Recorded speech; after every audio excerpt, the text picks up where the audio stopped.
Welcome to the second edition of Your Take. We're joined by a musician. We'll reveal all shortly. Your take, your path, your perspective.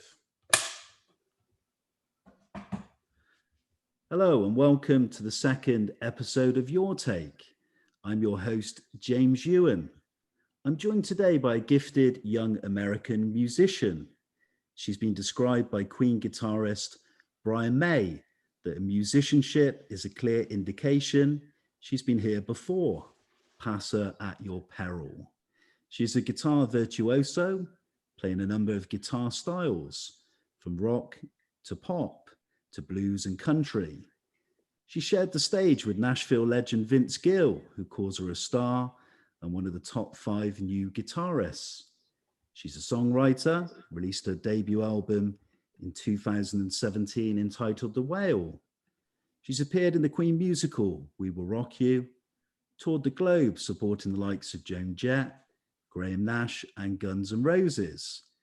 She's also released her own guitar, endorsed and made by Brian May Guitars. A warm welcome and thank you to Arielle, who joins us via Zoom from her home in Florida, USA. Thanks for joining us for Your Take. Good to see you. Thanks for having me. Okay, so what we do with Your Take, we kind of go back in the past to find out about your inspirations, your upbringing, and how you got into music.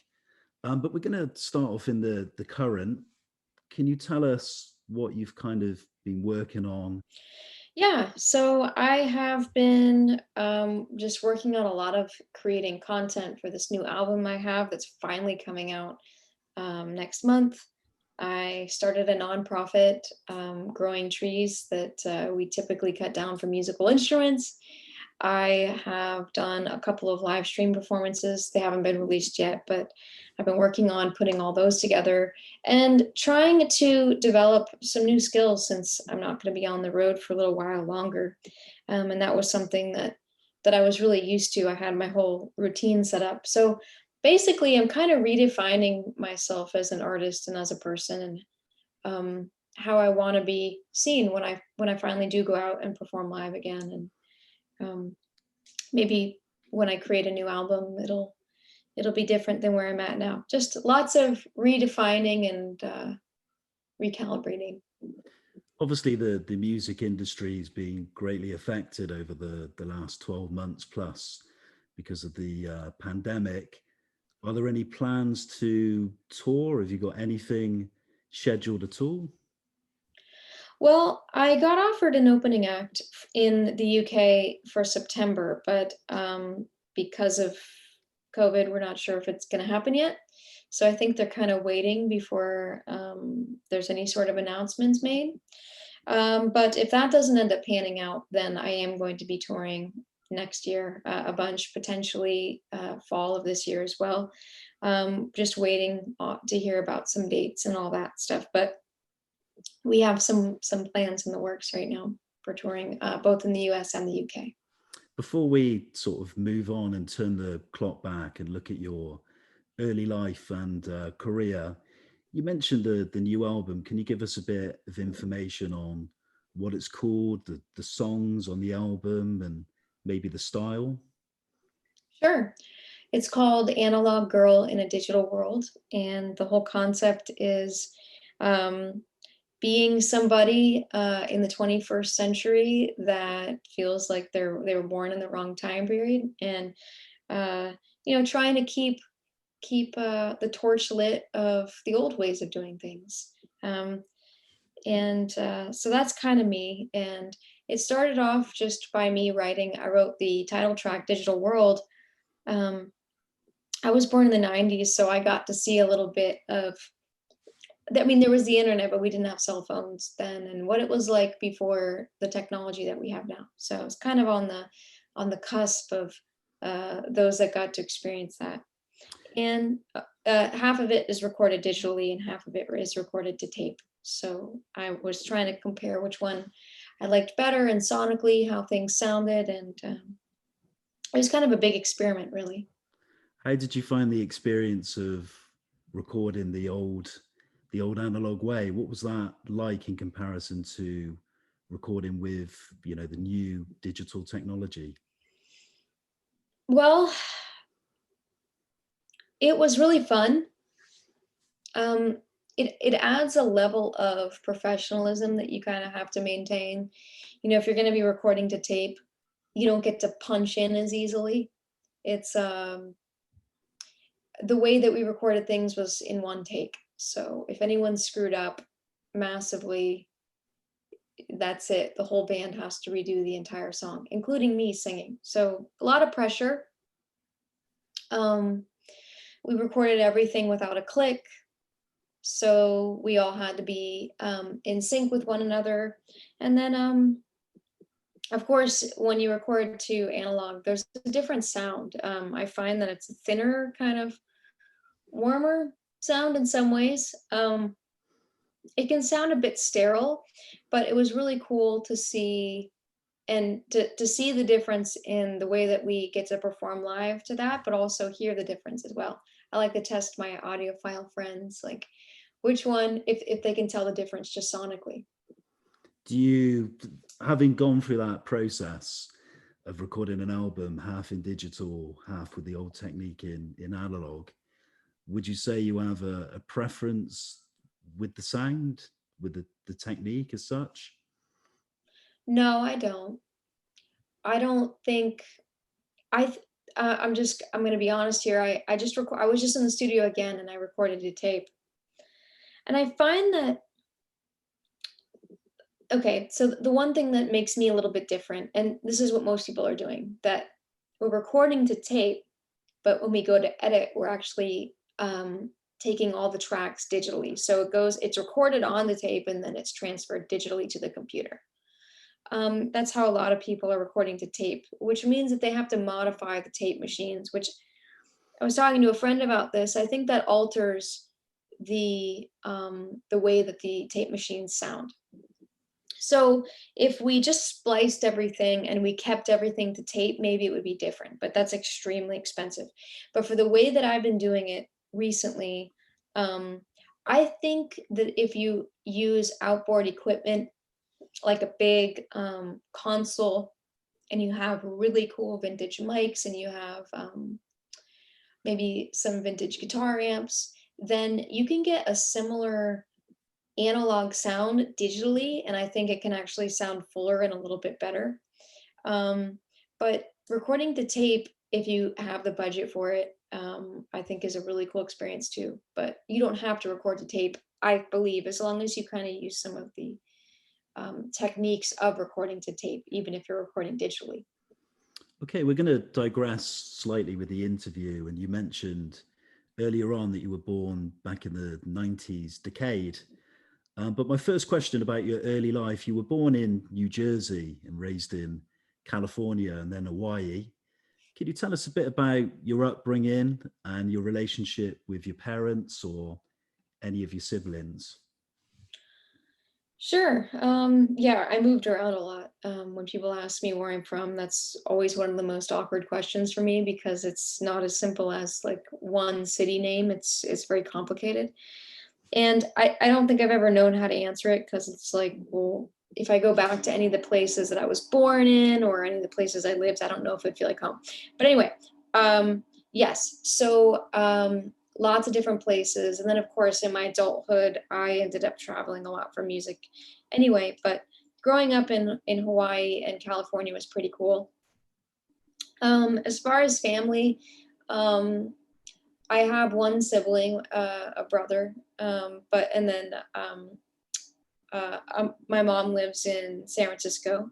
My dad passed away when I was pretty young, and I came from a pretty broken family, and I think that's one of the reasons why in my kind of older teens, I ended up traveling as much as I did because just trying to find somewhere that I belong. So I don't have a great history in that way, like a great family history or childhood history. But I think that's one of the reasons I've held on to music the way that I have is because of that. Incredibly, your music journey starts at such a young age. You're only 5 years old when you join the Peninsula Girls Chorus of California. Can you just talk about your time there and what you actually learned from that experience at such a young age? Sure. So, my parents put me in a choir when I was 5 because I was in preschool, and I guess I was singing well in preschool. So, the teachers were like, "Hey, do something with her." And my parents were both doctors and that knew nothing about music. And like, all right, I guess you just put her in a choir. So I started off reading music, sheet music for piano, and then playing other instruments. I was always interested in musical instruments and band. So I started off being classically trained, and then it wasn't until later on that I got a guitar. It wasn't until I was 10 because my parents wouldn't buy me one. But music has always been something that's been second nature to me. I understand it. I can hear things. I hear music in the way that people talk. In every sound, I'm like, oh, that's a G major 7 chord and the second inverted. It's just constant in my brain the way that I hear everything in music. Just because it's always been that way. I think since I was really young. So I was fortunate that my parents did that. You just mentioned the discovery of the guitar when you were age 10, and you kind of described it as finding your soulmate. Can I ask you what kind of guitar it was and how long it took you to kind of master the instrument? Oh, man, well, I had a little it's like a Strat knockoff, translucent red, kinda like Brian's, red special, and, but it was called an Austin, not even a Fender or Squire or anything, just, I don't even know if they're still a company, but that was the guitar I had, and it was huge compared to me. I have pictures of it. It's very funny, and then I had, as far as, mastering the guitar, I don't know if that's something I'll ever get to. Every time I pick up the guitar, especially lately, like, I go through these periods where I'm just like, "Do I even know how to play guitar?" Um, yeah, I think with anything, the more that you learn, the more you realize you don't know anything. So mastering the guitar, maybe one day, but I'm enjoying learning, and every time I like right now, I I can't I've been relying on pedal boards and pedals for distortion. And now Sure. I'm on this kick that I refuse to do that. It has to come from the amp, which means I have to play significantly louder or just play tiny amps. So and I'm like, well, when you do that, you have to play differently because you're playing at a different volume and the amp is responding differently because there's no pedals in front of it. So I gradually go through each aspect of my guitar playing, or like I hate th- I'm like, well, I hate the way that my fingers sound on the fingerboard, so I'm slowing everything down. Or I'm like, oh, I don't know, I break apart everything that I do constantly, to try to be better. And right now I don't like my guitar tone, so I have to redo everything. I wanted to come on to your time of studying. You went on to study for a musical degree at the Musicians Institute in LA, and then you spent some time in London, England, at the Institute of Contemporary Music Performance. Can you just share with us your memories of that time of traveling around and studying music and learning how to play instrumentation and kind of what you learned? Sure. Well, at MI, I was pretty young. I was almost 17 years old when I started going there. And that was, well, I hadn't been playing guitar that long. It'd only been 5 or 6 years. So I was really fortunate to be able to learn. I had amazing teachers.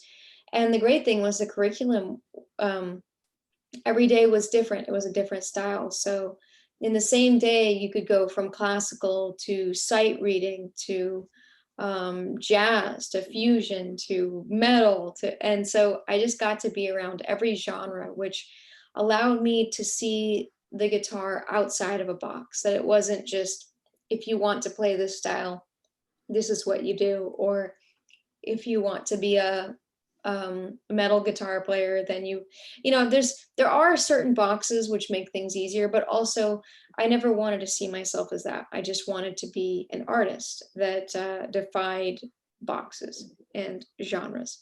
So that was nice. And then of course in London, it was a completely different thing, because I realized that a lot of the stuff that I learned was different in the UK, such as quarter notes are crotchets, and there's semi-quavers, which are like eighth notes, and quavers, and I believe that's what it is anyway. There's all sorts of different terms, and a guitar cable's a lead, and the power cable is a kettle lead, and capo's a capo, and there I've had to develop a second vocabulary, which has been really interesting, but also get used to, in all the different places I've lived, I've gotten to pick up stylistically different things. And I'm really fortunate for that, because the way that people approach the guitar in the UK versus the US can be different, even though a lot of the people in the UK are inspired by people in the US, and it's the exact opposite in the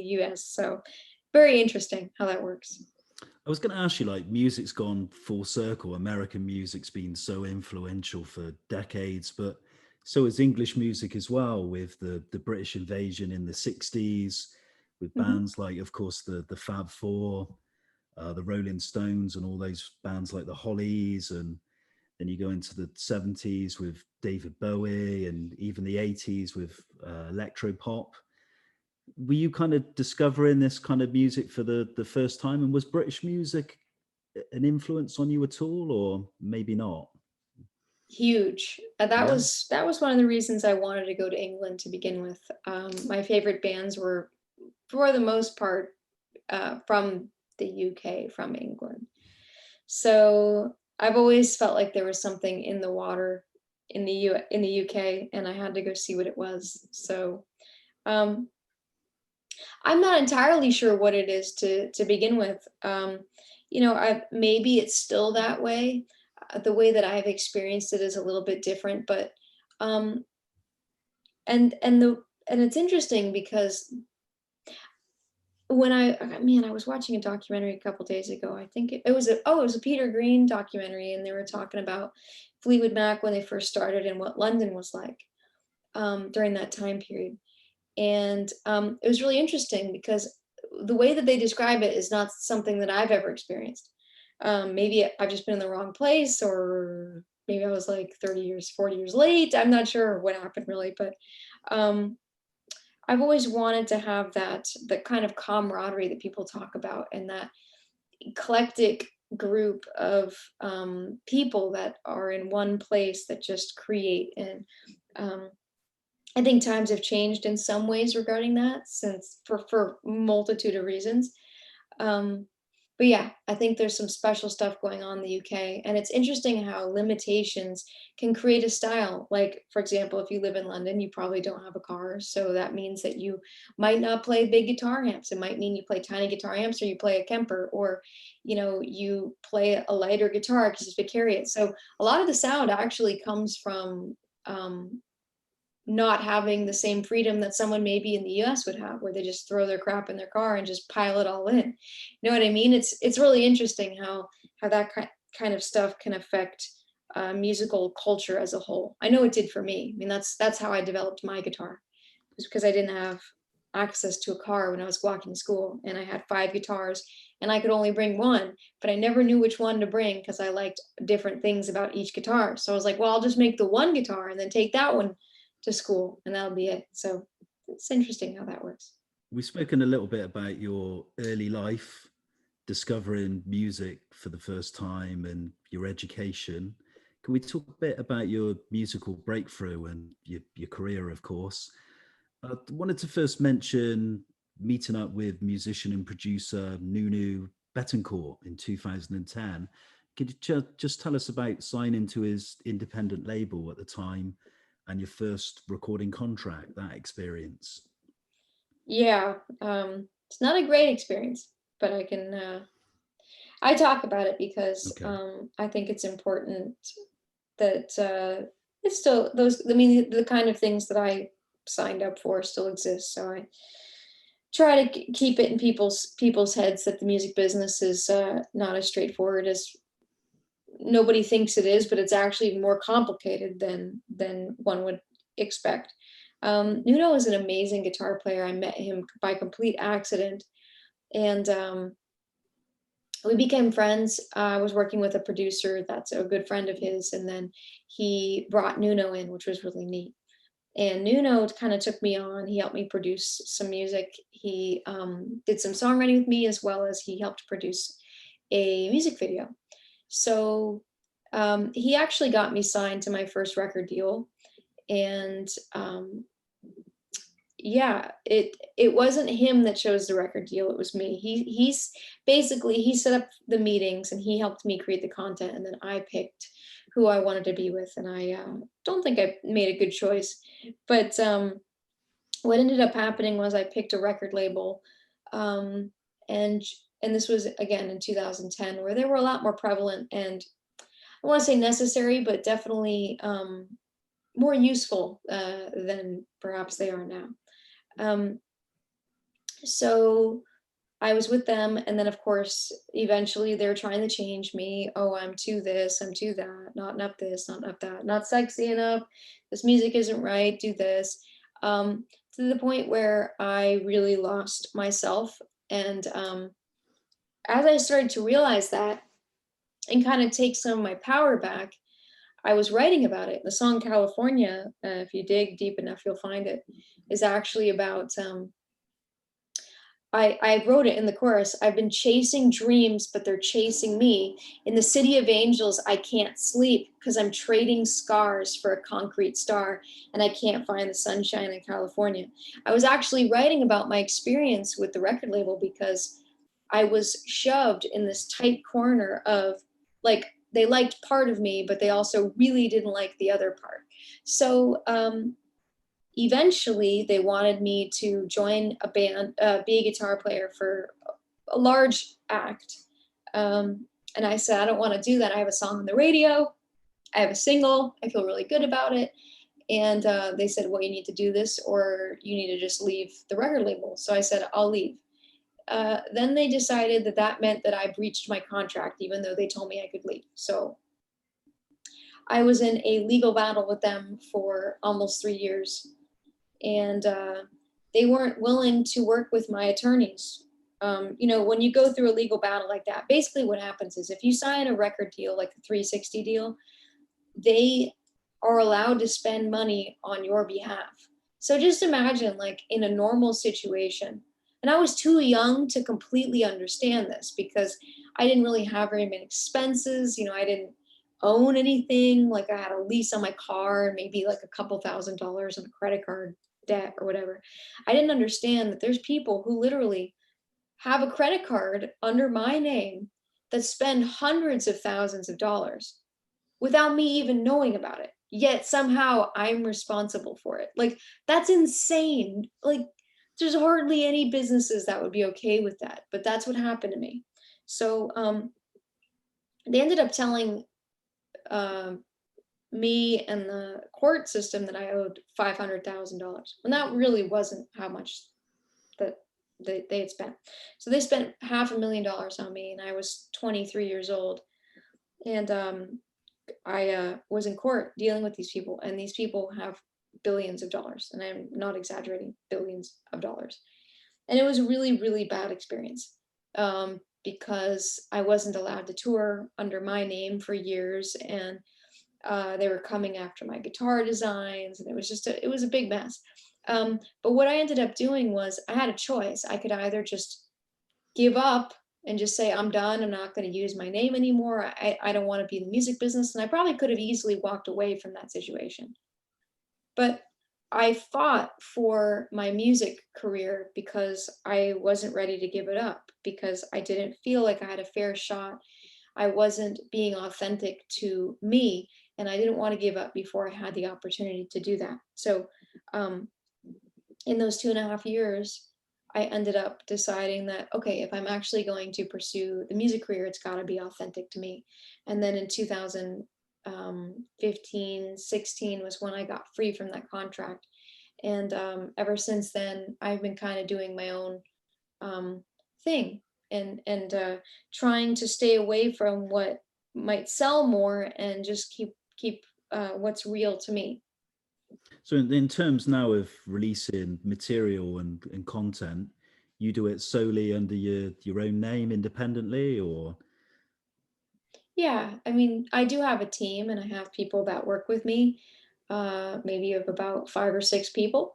But yes, I am independent as far as there's no record label and there's no one else funding this or anything. Every serious musician's goal is to be signed by a major recording label. It's kind of their destiny. You obviously had this terrible experience that went through a long legal battle that involved lots of money. How do you kind of survive from that kind of thing and stay motivated and, just really think, I'm going to continue regardless of this because I believe in myself, I believe in the music, and I believe in my own talent? It's hard. It's hard, and it's hard to explain it because in order to and I'm pretty open about this. This isn't the first time I've talked about this at all. Not to mention it's completely public record, so it's not a secret. Um, in order to get out of that contract, the loophole was to file bankruptcy, and that's for anyone that's kind of not something that people are normally proud of. Um, and it was very humbling to be in the situation that I was in, where I literally had nothing. Um, I was living in a very small studio apartment with 3 people, and like shared a bed, and then the other 2 people shared a bed. It was like Willy Wonka. You know how Willy Wonka, they have like there were 2 couples here, and then on the other side, like the feet are in between the other people. It was almost like that. Um, so I had so many moments where maybe should have just thrown in the towel and just been like, life is too short to be miserable. And what's the point? And that's the question that I ask myself all the time is, what is the purpose of the music that I create? Is it for me? Is it because I have to do it? Am I giving value to people? Are my experiences adding or creating something of value to other people? And then I guess, is it doing the same to myself? Is it worth the effort that I put in, or the things that I have to deal with in order to get the final product to people, for them to like it? And the answer that I kept getting is, internally, or just inside myself, that inner drive was just like, keep going. And to be completely frank, it's something I struggle with a lot, is, do I keep going? Because it's a hard choice to be a musician that's a professional musician. It is a hard life, and it's a life that invites sometimes not good people, Hmm. and it invites a lot of challenges. If you cannot find a balance within it, it will almost certainly destroy you. And I know that sounds really dark. I'm not trying to be dark at all. It's a reality that you live with. I guess, just like, not comparing in any way, but like, if you're a police officer, you're going to see bad things, but you have to find a way to balance that yourself, or whatever job you do. There are pros and cons, and you just have to be okay with them. And make sure that you can handle whatever it is that comes at you. And sometimes I wonder, but I just keep going. As long as it feels like the right thing to do internally, I keep going. And then when it doesn't feel that way anymore, then I don't. I was fortunate enough to see you. It must have been around 3, 4 years ago at a venue in Bristol. I went to see Kiefer Sutherland, and most people think Kiefer Sutherland is the the famous actor from the 80s who was in all those films like Lost Boys and 24, the popular TV series. But he's a great country music artist with a big fan base. And you were the supporting act that night, and you came on stage, and I was just so impressed. I'd not heard of you before, and I really love the music. I love the fact that you don't just play one style, you play all sorts of music. And incredibly, you've toured with so many great names on the road. And I just wanted you to tell us about your experiences of kind of living out of a suitcase and touring with other bands, other artists, what you've learned, the highs and lows of being on the road. Do you enjoy touring? Do you enjoy being away for a long time? Or I'd imagine, like you said earlier, has its ups and downs. What's it been Yeah, like for you, the touring experience? the touring experience.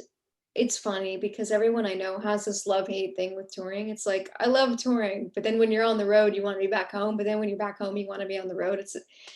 I mean, I don't know.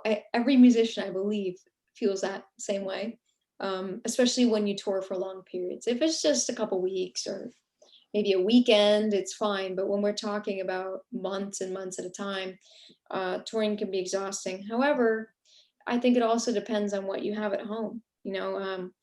Home has always been something challenging for me because I didn't really have much built because I was on the road. So it just felt like the road is my home. And when I'm out on the road, I feel good. And when I go back, um, I don't know what to do with myself.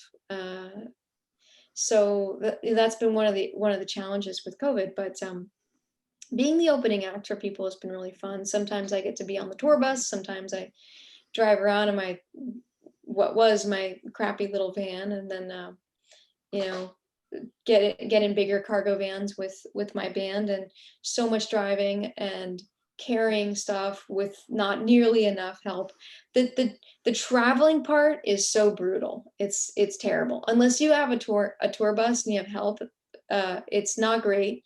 But what's fun are the in-between moments. When you stop at the gas station or the petrol station and you just get to, I don't know, something funny happens, or you like have a weird interaction with like a truck driver, or you I don't know, you fall on stage, you have this inside joke that you get to have forever. It's always those moments in between. It's less about the performance, it seems to me, and more about the adventure and the journey of touring itself, which is akin to just traveling in general, except instead of traveling to different places, tourist attractions or countries, you are traveling to different venues. Because even though you might be in a different country or city than you've been in before, you're definitely not seeing the city. You get to see the music venue and the people that come in it.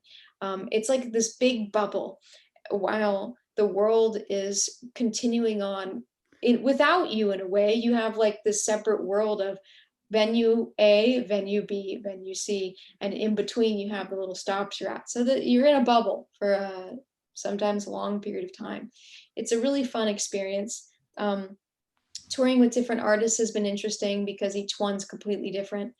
And I've gotten to learn so much just by talking to people, but probably more so than that, just listening and seeing how people do things, and watching. I've gotten to be a fly on the wall for a lot of different people and learn. So I'm very fortunate.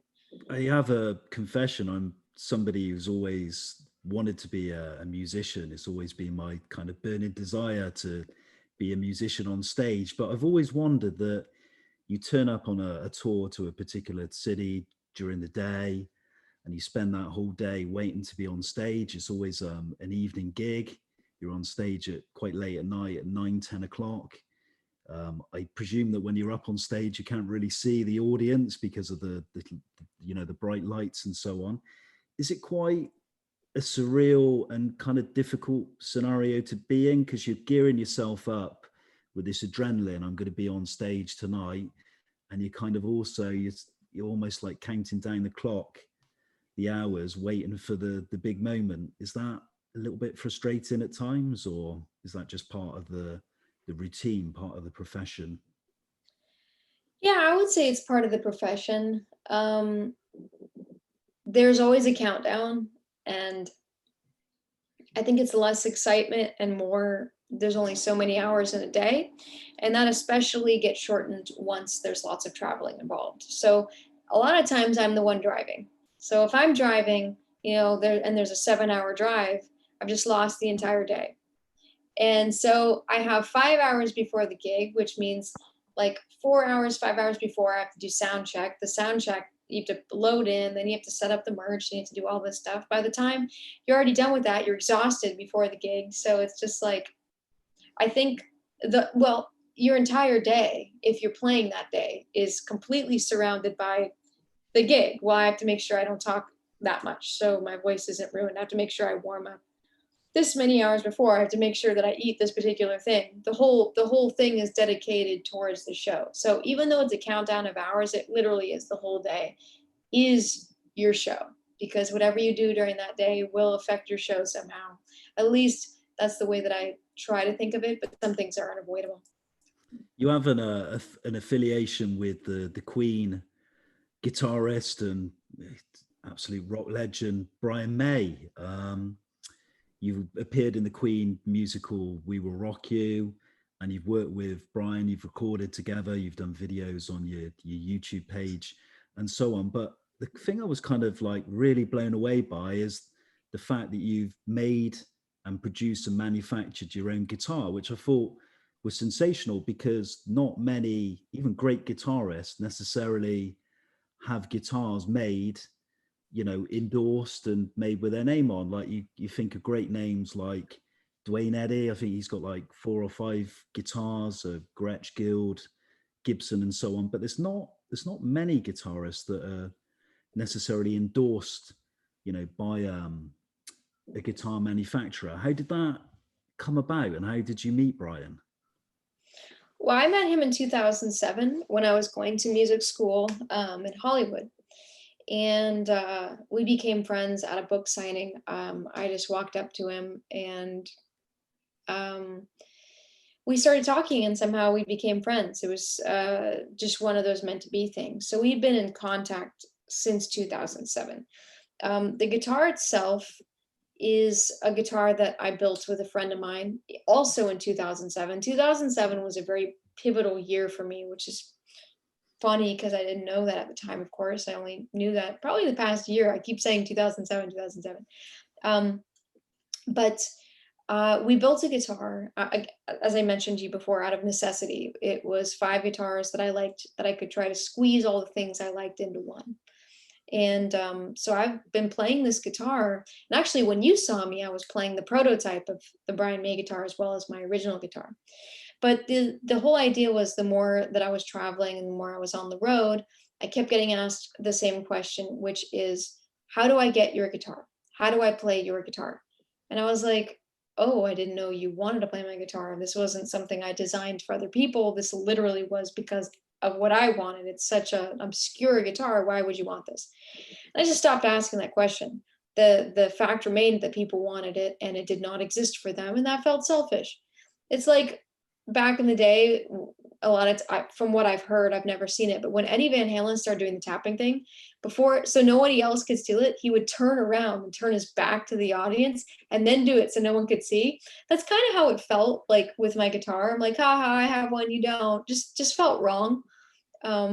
So I decided that I was going to put out my own guitars.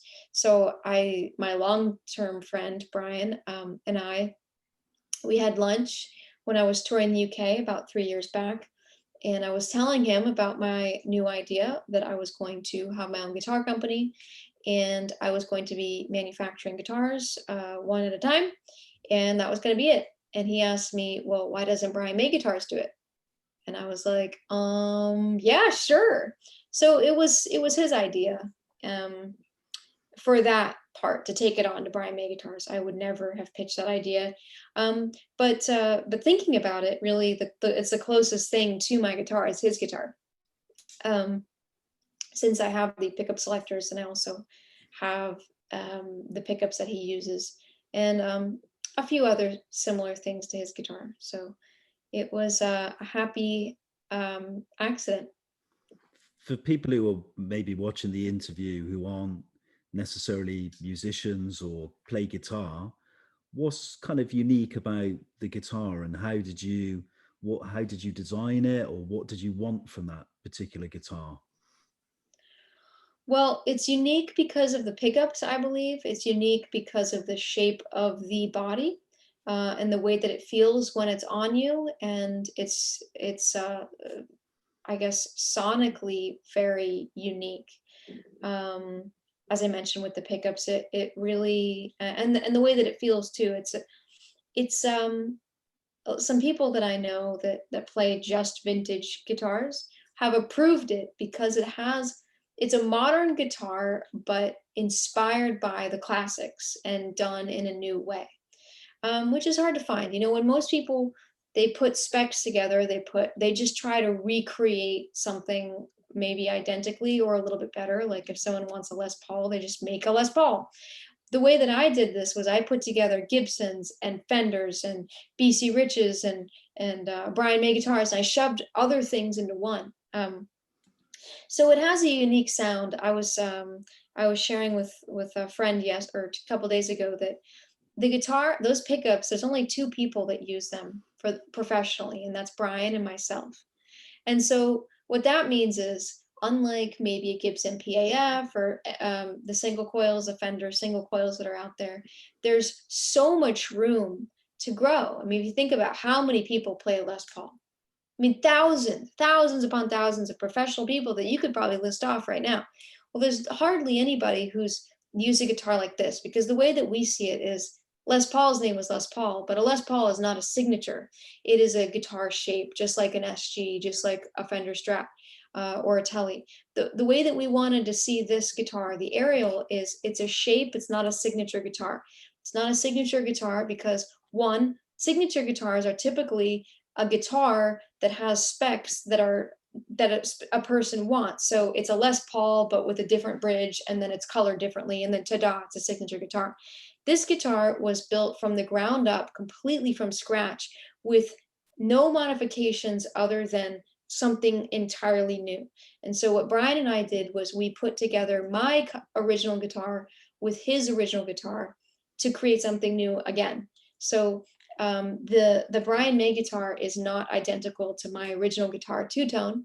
It takes elements of the Brian May Red Special as well as my guitar two-tone, and it's its own thing. So we're hoping that when people pick it up and play it, that it can be for people that want to play professionally, but also people who just want to have a professional style guitar in their bedroom, or if they want to write or jam out with their friends or whatever. It's a unique guitar that you can find your own voice with, that hasn't been touched yet, I think. During the week, I've been watching a video you've got on your YouTube channel. I've watched it over and over again. It's an incredible performance. And there you are on stage with a country music legend, incredible guitar picker, Vince Gill, with this guitar competition. And there's Vince on stage performing with you. He's playing rhythm guitar, singing, you're playing the lead. And there he is giving you all these go girl, play a lick here. It's really nice to watch, and it's really nice to see you in that moment. Tell me about that experience of the competition and that performance, and performing with somebody of that stature. I didn't know it then, but that was one of the, if not the pinnacle point of my career and my life so far. Because Vince Gill, I've always loved Vince Gill, but I had no idea what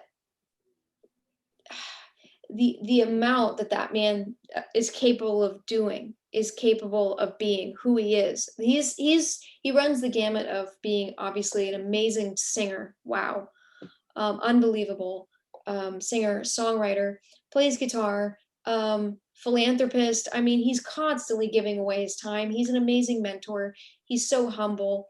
He's the real deal. And it wasn't until after we did that performance that I really got to know Vince.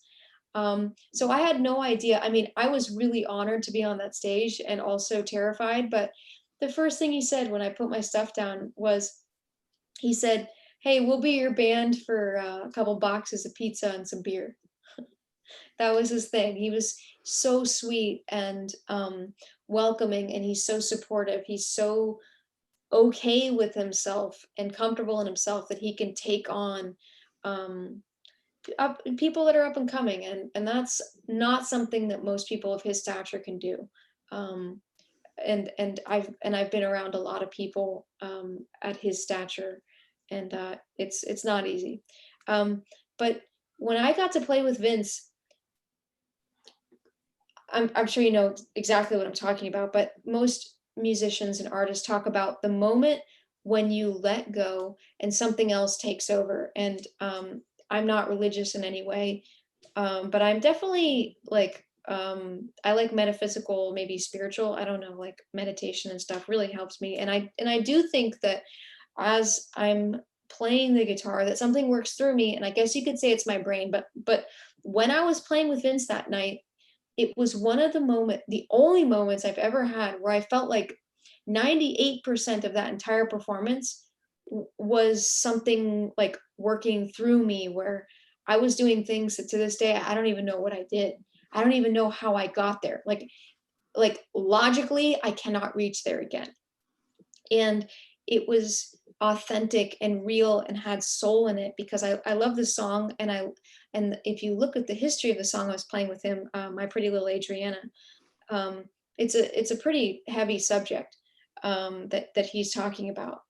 And it was just a special moment that I got to connect with an artist in that way, and a musician songwriter in that way that I never have to this day.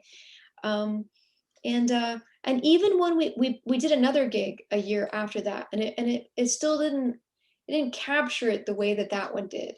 And of course that wasn't Vince's fault. You know, there's sound guys and gals, and there's so many variables. To have a performance the way that that one was is so rare, because everything has to be right, and that night it was. And I'll always remember that as one of the most special moments of my career so far. Yeah, I just wanted to say I thought it was an incredible performance. I felt quite emotional, and reading the comments by the people, the fans, saying how much they enjoyed the performance, that they were emotional as well. And, the tone and the sounds you were getting from the guitar, and just so confident playing alongside such an accomplished, great guitarist of, the stature of Vince Gill. It's really incredible. My next question, all artists get asked this, and I expect you're bored of being asked this question, but we're all inspired by people and other artists. Who were your musical inspirations? Who were the people that turned you on to music and turned you on to playing guitar? Well, it's funny because every time I get asked this, I always forget somebody really important, and then I feel terrible about it afterwards. Like, oh my gosh, I forgot this person, and they were so massively influential to me. So I'll do my best, but I know I'm missing a bunch of them. So it's funny you mentioned Chuck Berry, because when I was 6 and I had to do show and tell in first grade, I air guitared a Chuck Berry solo, Johnny Be Good. And that was my show and tell. So my parents were born, my dad was born in 1944. So I grew up with 50s music and music from his generation. And my mom was also born in the 40s. So lots of 50s music, doo-wop, Sinatra, to jazz, really amazing jazz. And then opera, he loved opera. So that was the first music that I grew up with. And then I started to find classic rock stuff, Queen, Led Zeppelin, Elton John, and then some of the singer-songwriter people as well, the American ones, James Taylor, Joni Mitchell, Crosby, Stills, Nash and Young, all the way to Hendrix, to Yes, some 80s stuff, 70s, 80s, Yes, Rush, and stuff like that. There are so many people that I could list off to you, but It usually goes from the 50s to the really early 80s. That tends to be my little area that I connect with the most, and some older country music. But it seems to me that I'm led where where the emotional guitars are, and the songs that I think are timeless. Usually with a strong melody. I love like Chicago. I love Chicago. Um, or anybody that has something to say, and I think the song is really nice, then I'm there. Yeah. You've mentioned just in with those sentences so many great artists, so many great bands, some of which are shared in my collection behind me. A lot of those artists. But you play so many guitar styles as well, from like country to pop to blues. Do you have a particular favorite style that you like playing?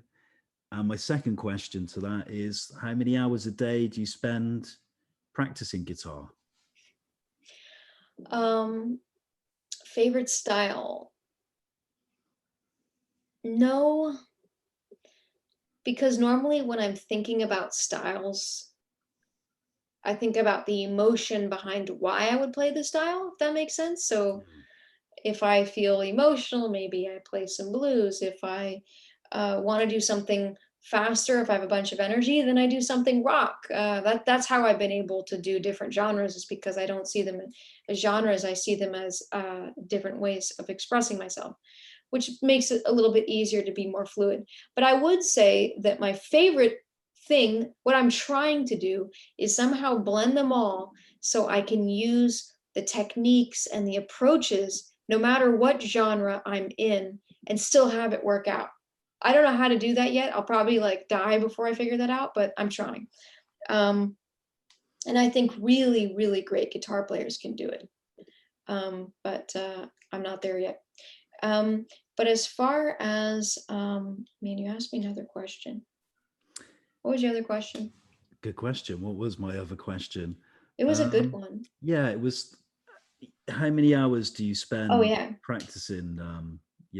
Do you play every day, or do you play at a particular moment? And a little bit about the songwriting process. How do you kind of come up with your songs? Are they spontaneous? Do you have an idea in your head that you work to, or what's the kind of process for you? Well, as far as the practicing, I practice usually around 4 hours a day. It can be more than that depending on what I'm doing. Like right now, I'm so busy with this mixing stuff that I don't get to practice as much. But when I'm not doing various things that I don't love doing, then I'm practicing. Thankfully, I still get to do stuff for work, or I'm teaching lessons, so I have a good excuse to be able to practice that long. Um, so that's pretty good. Feels like it's not quite enough, but and as far as the songwriting process, usually I just pick up a guitar, or I'll go to a piano and I just start playing melodies, playing chords, and then it'll come to me. Sometimes the entire song will come to me, but that's few and far between as of late. Um, but uh, but yeah, I will. I usually connect with the chords, the harmony, and the melodies first, and then the lyrics come second. And the lyrics will be literally whatever I'm feeling in that moment. I typically don't tell stories after the fact. I have to do it in that moment, or it doesn't come out the way that I want it normally. Um, yeah, so I have a few songs I've been working on. They're in different tunings. I've been doing them on acoustic. I tend to like writing on acoustic or piano the most, because I don't have to worry about the guitar tone. Because I'm always like, oh, the tone's not right. Then I'm missing the whole point of what I'm doing anyway. Then I focus on the guitar. So they tend to be the neutral point. Okay, we're going to wrap up the interview with the final segment. We're going to ask you a few questions just to finish up, kind of things you like, things you don't like. So these are kind of quick fire questions with some quick fire answers, and then we'll finish up. I've got one last question for you. So question one: what's your favorite pastime? Favorite pastime is probably going for a walk, being out in nature, or being at the ocean, just being outside. Number two, what's your favorite movie and why? My favorite movie, it's kind of, I've always said Spirit, the Stallion of the Cimarron. It's like I don't think it's Disney. I don't remember who it is, but it's a cartoon movie. And I like it because as a young girl, watched that, and I felt like the way that they depicted the main character, which is this horse, and never talks. Sometimes the narrator speaks for it, but for the most part, it just has eyebrows and it communicates with its actions and its eyebrows. And the way they depict it, I always felt really represented me. So probably Spirit. Who's your favorite novelist? I really like Elizabeth Gilbert. Mm. And then I think she's my favorite. She does some novel writing and some other styles as well. I really like her. If you could have a different profession, if you'd have not been a musician, what would you have loved to have done? I've always said marine biologist, but now I'm switching that to an arborist. Trees. Who has been your greatest inspiration in life? I've got a friend. His name is Michael Beckwith, and he's I don't know what you call him, like a kind of like a Dalai Lama type guy, just like a teacher of taming your brain. And Michael's helped me a lot, just by like doing meditations and things like that. That's really helped me a lot, not go completely insane and lose the plot. Do you read a newspaper, and if so, which one? No, I do not read the newspaper. Nope. What's your favorite food? Salad and popcorn. Okay, good combination. Who's your favorite cultural icon? Cultural icon. Man, there's this really neat guy on Instagram. I don't know his name, but I follow him because my friend told me he was awesome. And he's this guy who just wears a skirt and high heels, like really high pumps. And he's in all the magazines now. And he just tries to show people that you can wear whatever you want. Doesn't mean that you're any sort of, have interest in whatever gender, you're gay or not gay, just whatever, just be yourself. I really like that guy, but I don't know his name. Sure, and you can say it. It's after the watershed here in the UK. What's your favorite curse word and why? I don't know. I try to combine them because I read this one too. It was like, well, the easy one's fuck, but I say shitballs, which I like try to combine, or like, oh, like penis wrinkle or something. I don't know. Okay. What's your favorite place or holiday destination? Oh man, I probably haven't been there yet, but I love Maui. Favorite place. I love Ireland. Republic of Ireland is amazing. And there's some places I'd like to go, but that's it for now. I think this next one you're going to struggle selecting one, but I was going to ask you your favorite music artist and your all-time favorite album. Oh no. I knew you'd find this one hard. Well, favorite artist, I usually just say Queen. That's like the go-to. Queen. No matter their catalog is so big, you can always find something. Favorite album. Well, if I were going to pick a favorite Queen album, my favorite one is A Day at the Races. There's so many good ones, so we'll just say favorite, just because the ratio of amazing on that album is very high.